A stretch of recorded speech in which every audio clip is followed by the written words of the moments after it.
Salamat.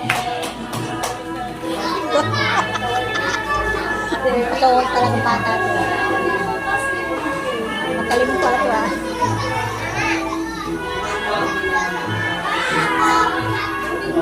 Dahil sa iyo, congratulate the award, Lucas L.S. Itong bata ko, kahit naipag pala ito, ulit din pala.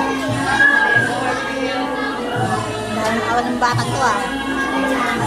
Muli sa mga bagay at sa pagkakos, sinalaat ko kayo sa inyong kalagayan at